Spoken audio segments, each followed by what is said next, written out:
If you've sold a property, you're probably asking yourself, am I going to pay a fortune in tax? How does this even work? Well, my name's Rooshocks. I'm an accountant and I make videos on business, tax, and everything in between. And today's topic is capital gains, and in particular, capital gains on a property. So if you've sold an investment property or you've sold your personal property, you're going to want to know, well, how much tax is this going to actually cost me? Or is it even applicable to tax? So that brings forward our first question, is it taxable?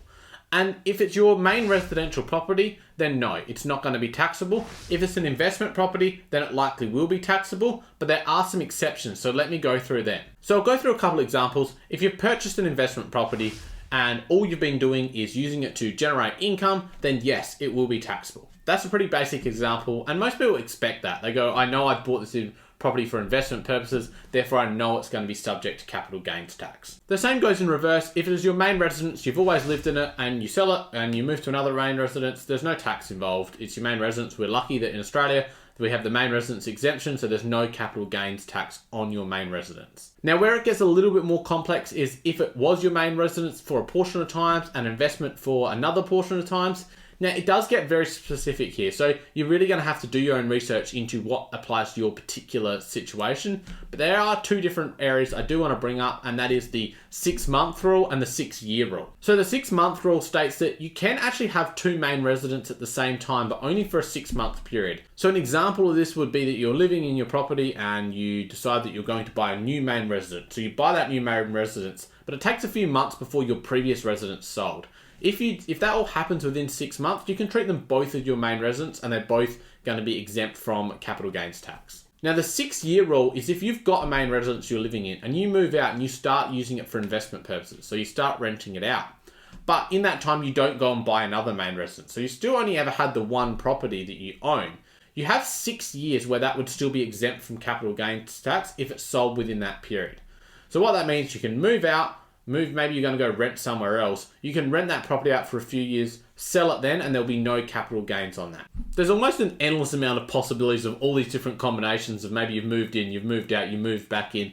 And when it gets complex like that, you really want to keep as many records as you can. So especially valuations done when you're moving in or when you're moving out. And you're going to have to likely seek professional advice to get this right. It can get pretty complex, so the more records you can keep, the better it is. So now you've worked out, yes, it is taxable. Well, how does that tax work? So there's no separate capital gains tax here in Australia. It will get added to your marginal tax rate, assuming it's held in your individual name. And what I mean by that is we're going to work out what the capital gain is, and then that income is going to be added to your taxable income, and it's just going to be taxed at marginal rates. Now, one of the good things we do have when it comes to capital gains is if it is held for over 12 months, you get a 50% discount on this gain. So for example, if you've made a $100,000 gain, you've held it for over 12 months, you get a 50% discount, so $50,000 that will come straight off, and only $50,000 will be added to your taxable income.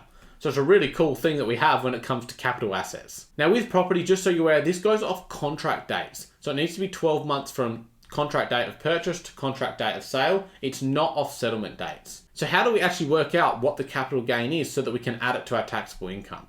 Well, at a real basic level, it's going to be sale less purchase is going to be whatever your gain is. But we need to understand, well, what goes into that sale price and what goes into the cost base or the purchase so we can actually get this correct. So for the selling price, it's going to be the actual sale less all your commissions and fees at the time of sale. And then for the purchase, it's going to be the purchase plus all your fees. So your stamp duty, maybe you've paid a conveyancer fee as well. So you can see there's other things that go into these two figures. There's even another layer of this, and that's to do with assets. So if you've purchased assets along the time that you haven't fully depreciated yet, they'll likely add to your cost base. And the same goes if you've been deducting assets or you've been deducting the capital works or capital allowances from when you purchase the property, that could potentially reduce your cost base. So I'm going to go through quite a detailed example here to show you how all this comes together. So for this example, we've got a property here that we've held for 5 years. And we've sold it for $500,000, and after all our fees and commissions have been taken out, we end up with $475,000. Now, if we go way back to when we first purchased it, we purchased it for $300,000, but there was additional fees and stamp duty that brought it up to $315,000.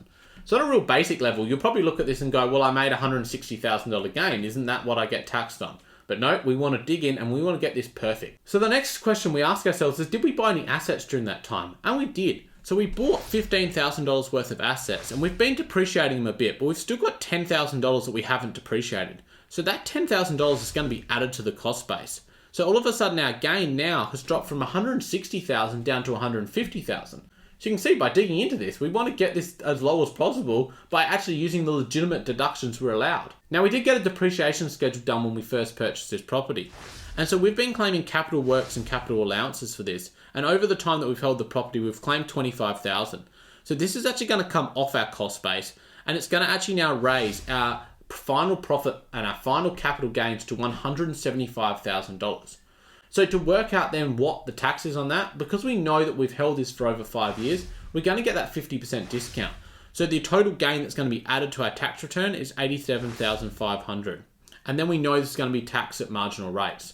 So we can now dig in further and we can look at our marginal rate, and we're going to assume we're on the highest tax bracket. So we're on that 47 cents, which includes the Medicare levy.